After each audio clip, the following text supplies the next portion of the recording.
मित्रों, अगर आप मेरे चैनल पर नए हैं तो मेरे चैनल को सब्सक्राइब कीजिए, लाइक कीजिए, शेयर कीजिए। साथ ही नोटिफिकेशन बेल को भी प्रेस कीजिए, जिससे मेरी आने वाली वीडियोस का नोटिफिकेशन आपको तुरंत मिल जाए। मित्रों, आज का जो विषय है वो विषय ये है, क्या सवारी वाले व्यक्ति को भी प्रेत लग सकता है क्या। देखिए, ये अपने आप में एक बहुत ही महत्वपूर्ण विषय है। इस विषय पर बहुत कम लोगों को जानकारी होती है और जो सवारी वाले बच्चे होते हैं उनको तो बिल्कुल भी इस विषय में कोई जानकारी नहीं होती।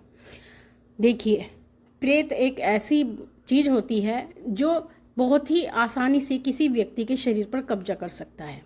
कुछ ऐसे व्यक्ति होते हैं जिनके ऊपर प्रेत बाधा बड़ी आसानी से लग जाती है।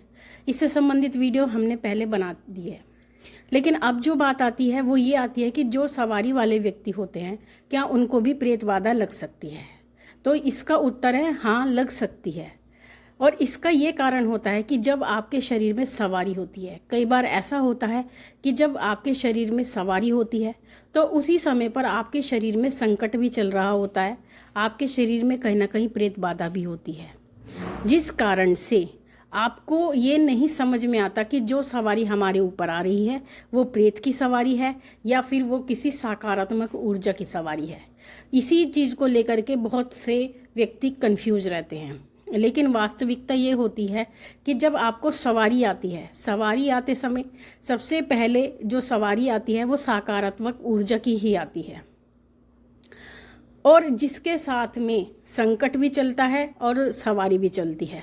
तो ऐसे व्यक्तियों को जो सकारात्मक ऊर्जा होती है, चाहे वो किसी भी देवी देवता की हो, आपके इष्ट देवी देवता की हो, आपके कुल देवी देवता की हो या पितरों की हो, तो जो सवारी होती है वो आपकी रक्षा करती है उस संकट से। लेकिन वो उस संकट को हटा नहीं पाती, क्योंकि संकट को हटाने के लिए एक प्रॉपर तरीका होता है, एक इलाज होता है, जो प्रॉपर तरीके से एक भगत के द्वारा, एक तांत्रिक के द्वारा किया जाता है। तभी वो संकट हटाया जाता है और संकट हटाने के बाद में वो सवारी शुद्ध रूप से आपके शरीर में आती है। लेकिन जब बात प्रेत बाधा की आती है तो ये बात एक विशेष रूप से सामने आती है कि जो व्यक्ति दरबार लगाते हैं या जो व्यक्ति संकट काटते हैं, आपने देखा होगा कुछ ऐसे व्यक्ति होते हैं जो दरबार चौकी लगाते हैं, और दरबार चौकी लगाते समय ऐसे बहुत सारे संकट उनके सामने आते हैं जो वो काटते हैं।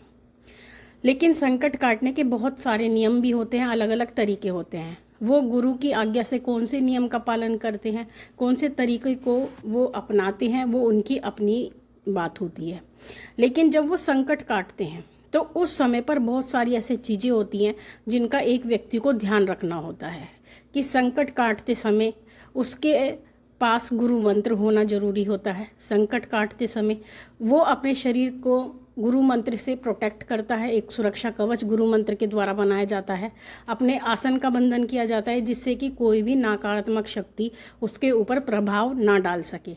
लेकिन जो व्यक्ति या जो बच्चे बिना गुरु के दरबार लगाते हैं और बिना गुरु के ही और बिना किसी सुरक्षा कवच के संकट काटते हैं, तो ऐसे व्यक्तियों पर जो सामने वाले व्यक्ति का संकट होता है या जो सामने वाले की प्रेत बाधा होती है वो उनके स्वयं के शरीर पर आ जाती है।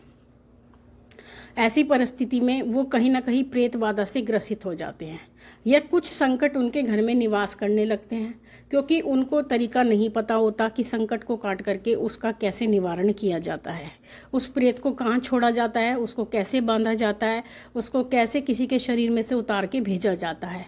तो ये सभी चीज़ें उनके पास अगर ज्ञान नहीं होता है, उनको पता नहीं होती है, तो इस कारण से वो अपने घर में ही उस संकट को, उस प्रेत को स्थान दे देते हैं और वही प्रेत बाधा आपके घर में रह करके उत्पात बन जाने लगती है।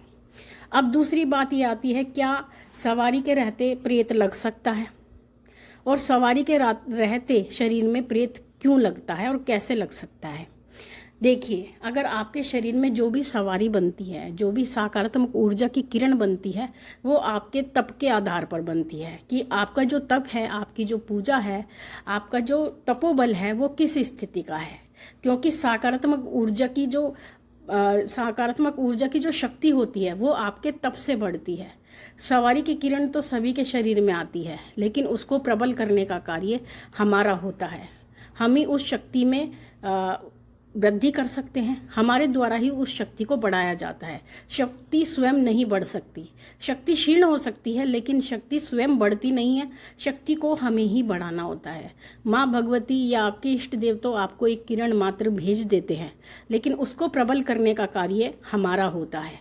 तो ऐसी परिस्थिति में अगर आपके शरीर में सवारी रहती है और सवारी रहने के बाद में अगर आप कोई भी पूजा पाठ नहीं करते हैं, किसी भी प्रकार की कोई तप नहीं करते हैं, मंत्र जाप नहीं करते हैं, तो ऐसी परिस्थिति में जो सवारी आपके शरीर में आई है वो क्षीण सवारी होगी, यानी वो सवारी प्रबल नहीं होगी। और ऐसी परिस्थिति में अगर आप कोई लापरवाही करते हैं, कुछ जो नियम होते हैं अगर आप उनका पालन नहीं करते हैं, तो आपके शरीर में संकट लग सकता है। और जिनके शरीर में सवारियां होती हैं, मैं ये बात एक विशेष रूप से बताना चाहेंगे कि जिनके शरीर में सवारियां होती हैं उनको प्रेत बाधा बहुत आसानी से लग सकती है। कोई भी ऊर्जा उनके शरीर में बड़ी आसानी से प्रवेश कर सकती है। तो ऐसी परिस्थिति में उन्हें बहुत सारी सावधानियों का पालन करना पड़ता है, बहुत ज़्यादा ध्यान रखना पड़ता है।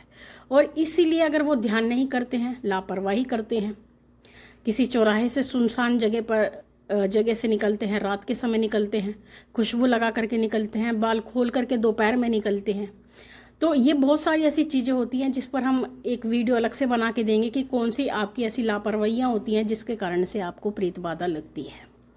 तो अगर इन कारणों से आप ये सभी गलतियां करते हैं तो आपके शरीर में आसानी से प्रेत बाधा लग जाती है, क्योंकि जो आपका शरीर का प्रकार होता है वो इस प्रकार से होता है कि कोई भी ऊर्जा आपके शरीर में बड़ी आसानी से प्रवेश कर सकती है, आ जा सकती है। लेकिन कुछ व्यक्ति ऐसे होते हैं जिनका शरीर ऐसा नहीं होता है, लेकिन सवारी वाले व्यक्तियों का शरीर अधिकांशतः ऐसा होता है कि कोई भी ऊर्जा उनके शरीर में आसानी से प्रवेश कर जाती है।